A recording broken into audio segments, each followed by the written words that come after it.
Hello and welcome to BBC News. This is my colleague, Hugh Edwards. I'll do a brief introduction on us both, Hugh, if you don't mind. Sure.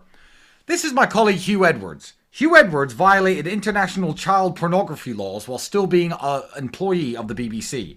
He read many famous news stories covering the human trafficking case of Andrew and Tristan, of which there is no evidence, and slandered them and said they are a danger to young men.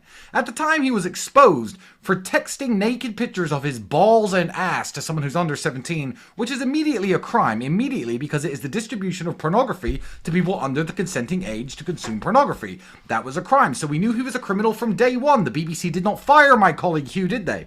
No, they didn't fire me. Also, I get to retire, by the way, on my full pension of £300,000 a year. That's awesome, because when they didn't fire you and you were placed under investigation, they paid you your full salary. And upwards of £200,000 the British taxpayer paid you to stay on BBC, giving them stay on the BBC's payroll, even though you weren't giving the people the news. And while that was happening, it was found out from your phone device that you had been buying and selling pornographic content of young boys aged 7 to 9. Category A images of children. Now, Category A, if you aren't a pedophilic child molester like Hugh and myself, I'd say look up what Category A images of child molestation are. They are the worst you can possibly get. Acts of penetration. So pedophiles were abusing young boys, 7 years old, 9 years old, and accepting money from you so you could watch this content. Children were harmed. Children will be emotionally scarred forever. And now you get to retire from the BBC on your full pension. Isn't that nice, Hugh?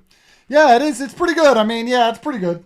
It's a good life working for the BBC. See, I don't work for the BBC. My name is Philip Schofield. I work for ITV, which is actually England's second biggest television channel. I, of course, have covered the story on how Andrew and Tate are human traffickers.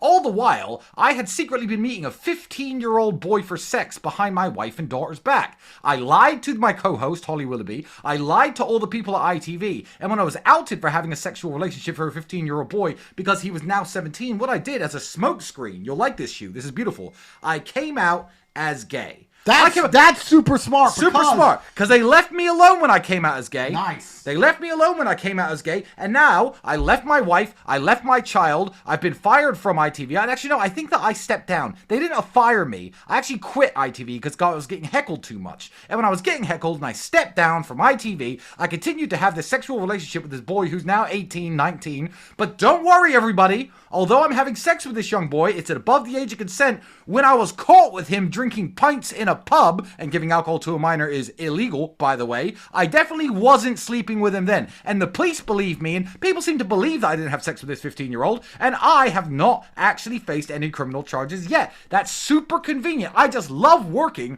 for British broadcast television. It is the single greatest job in the world when you're a child-molesting pedophile like me and my colleague Hugh. Well, I mean, obviously you haven't faced any charges yet, but let me tell you something that'll make you feel a lot better, just in case you're worried about anything in the future. Oh, because you did get charged. Oh, I'm convicted. They found your point. You pled guilty. I'm a convicted pedo. Okay, so you're a convicted pedo. So can I be expecting to see you in jail anytime soon? Perhaps I can come visit. No, of course not, because I work for the British Broadcasting Corporation, which of course is part of the Matrix, and it's the propaganda arm of the British government. Okay. So of course they protect me, so I've got a suspended sentence, which basically means as long as I don't pedo again, I won't go to jail at all, ever, for a single day. Oh, so you don't get to go to jail ever, not for a single day, even though you pled guilty to buying images of 7 and 9-year-old boys being anally raped, and that's perfectly fine, and you won't go to jail. So I'm not scared. I shouldn't be scared of criminal charges.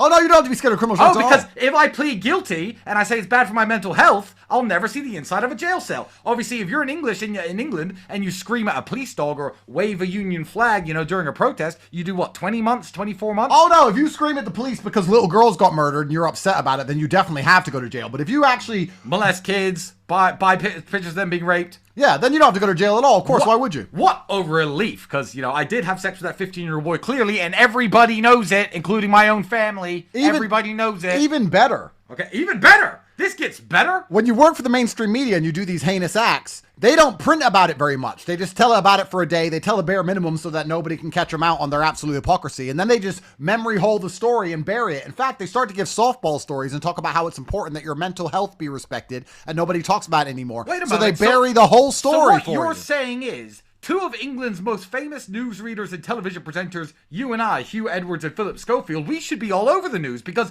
all of this pedophiling we were doing was after the Tate brothers got arrested, and the Tate brothers are on TV every single day, and the Tate brothers are called human traffickers every single day, but you and I aren't on the news at all for actually pedophiling. That's right. So for 3 years, we called the Tate brothers human traffickers every single day based on an accusation and no conviction. Nice. And although we're both convicted and admitted, we're going to get 1 day's coverage before it's memory hold. And they're going to say, oh, because of his mental health, we should all forgive him. And they're going to softball the story and try and make everybody forget. And the best thing about it is the taxpayer paid all my wages. They're going to pay for my retirement. They paid for all of this. They paid for everything. They paid money to pedophiles directly via me because the taxpayer paid their life